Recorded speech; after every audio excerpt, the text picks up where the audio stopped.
Salut tout le monde! Donc, c'est notre deuxième chronique sur l'organisation du travail. Donc, aujourd'hui, je vous propose 4 trucs pour organiser le classement de vos fichiers sur l'ordinateur. J'ai ma petite liste ici, donc on y va. Euh, Souvent, on commence un projet, puis là, on se ramasse avec plein de fichiers soudainement qui se pointent, qui se multiplient, puis des fois, on les enregistre, puis soudainement, on cherche où on les a euh, mis, comment on les a nommés. Surtout des fois quand on accroche le bouton Enter trop vite, ça enregistre, puis là on sait plus où on l'a mis. Donc aujourd'hui je vous dis, c'est fini la perte de fichiers. C'est fini d'avoir peur de devoir tout recommencer parce que vous ne retrouvez pas le fichier.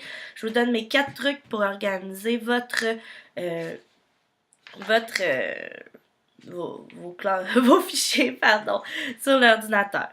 Donc voilà. Le premier truc, c'est de bien nommer vos dossiers. Avant de s'attaquer à vos fichiers, là, pensez à vos dossiers, ok? Donc, il y a 2 questions à se poser. C'est comment vous fonctionnez, puis est-ce qu'il y a des sous-sections à votre travail? Donc, en gros, comment je fonctionne? Est-ce que vous êtes travailleur autonome, vous fonctionnez avec des clients? Est-ce que vous produisez des produits de décoration pour la maison, puis vous travaillez par collection, par produit? Ou même, est-ce que vous êtes étudiant puis vous travaillez par cours? Ensuite, dans chaque dossier maître, est-ce qu'il y a des sous-sections? Donc, est-ce que pour chaque client, j'ai plusieurs projets? Est-ce que pour mes produits, est-ce que pour mes collections, j'ai plusieurs produits? Puis, pour mes cours, c'est rare, mais est-ce que je travaille par thème, par semaine, exactement, etc. Donc, mon truc, c'est de numéroter vos dossiers. OK? Donc, je vais vous mettre l'exemple devant vous. C'est que là, si j'ai 2 clients, je l'appelle 01 client A. Donc, c'est pour vous que, disons que, tu sais, quand on en... Pardon, là, je m'en fâche. Mais quand on enregistre nos fichiers, ils s'enregistrent en ordre alphabétique.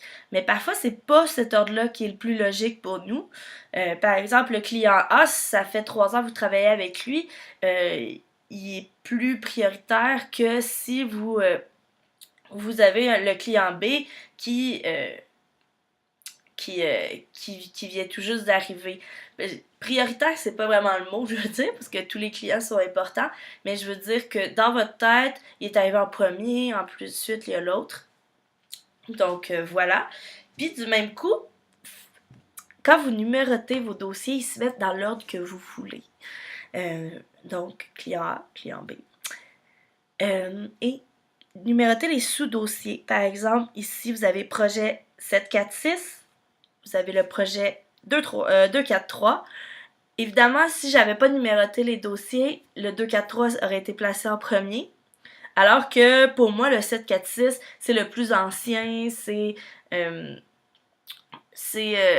veux dire, il est commencé depuis plus longtemps, donc c'est plus logique qu'il soit en premier pour que je sois capable de le repérer facilement, puis c'est plus logique. Donc, voilà. Euh, voilà. Sinon, vous pouvez carrément fonctionner par numéro aussi. Moi, j'aime ça.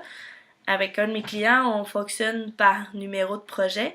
Donc, je classe mes fichiers en numéros. Donc, ils sont toujours dans l'ordre des numéros au lieu de s'appeler santé, éthique, tu sais, des noms un peu flous, là. Les numéros, moi, ça me parle. Deuxième truc, c'est de penser à vos dossiers comme si c'était une checklist, votre to-do list sur l'ordinateur. Donc, si vous fonctionnez par étapes, évidemment, c'est plus facile parce que, je vais vous l'expliquer maintenant.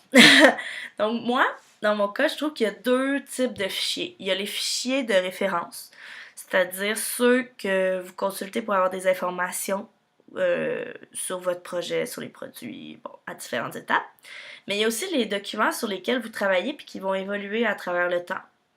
Donc, si vous travaillez vraiment sur l'ordinateur toute la journée sur des fichiers, ça peut vous parler parce qu'ils vont être appelés à modifier très très souvent, même qu'il peut y avoir plusieurs personnes qui interviennent, mais ça je vais y revenir un petit peu plus tard. Donc, l'idée de la checklist avec vos fichiers, vos dossiers, pardon, c'est de construire vos dossiers comme si vos fichiers passaient au travers de la checklist. Donc, comme dans mon exemple, vous voyez les diverses étapes que mes fichiers vont traverser. Le manuscrit, la révision, les épreuves. Et là, vous voyez, je les ai numérotées parce que je veux que les étapes restent dans le bon ordre. Parce que, je veux dire, si je les laisse en ordre alphabétique, c'est aucunement logique. Là. Quand je veux que le fichier suive des étapes, donc la numérotation va m'aider à garder les dossiers en ordre. Et voilà, donc quand que le fichier, par exemple dans mon cas, si il y a un manuscrit, je l'ai lu, je l'ai commenté, il part en révision, ben oups, je l'enregistre dans le dossier suivant, oups, il glisse dans le dossier épreuve, bon, et voilà, checklist. Voilà. Le troisième truc, c'est de garder vos versions antérieures.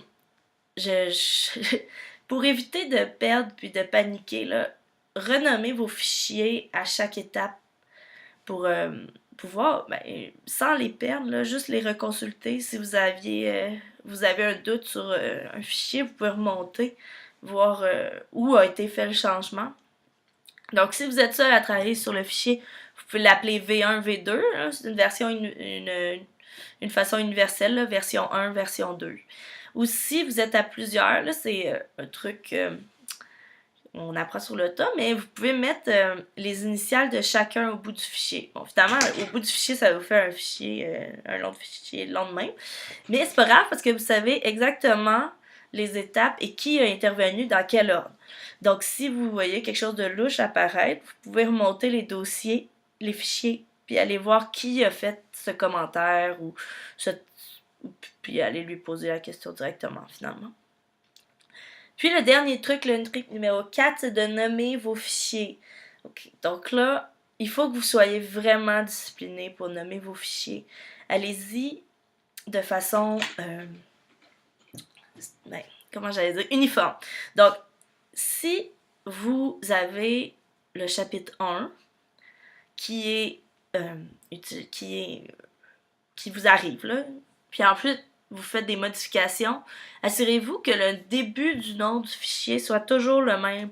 Ça va vous permettre qu'ils se regroupent dans votre dossier, puis ils vont toujours être ensemble.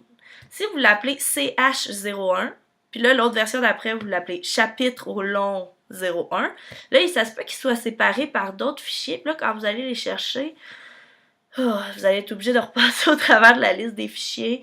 Bon, là, c'est quelques précieuses secondes de frustration qui peuvent être épargnées juste en étant discipliné. Voilà. Puis évidemment, même chose pour vos documents de référence. Si vous avez, par exemple, nous on travaille sur une couverture, puis là on a différents fichiers de référence pour cette couverture-là. On a le devis, l'inspiration, les consignes. Ben, moi, je vais toujours le nommer couverture, barre en bas, devis. Couverture, barre en bas, inspiration. Couverture, barre en bas, consigne. Fait que comme ça, quand vous allez les chercher, ils vont être tous ensemble. C'est la base. Ça va être plus facile de vous repérer.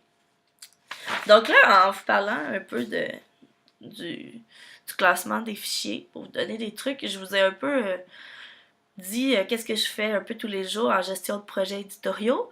Donc, comme quand je rencontre des gens, que ce soit des amis, pas nécessairement pour le travail, on me demande qu'est-ce que je fais, ben je vous propose que la semaine prochaine, en fait, je vous parle de gestion de projets éditoriaux, puis je vous dise qu'est-ce que je fais au quotidien.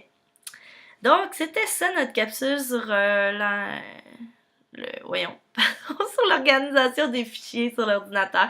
Si vous avez des questions, vous n'hésitez pas. Et je vous invite à récupérer le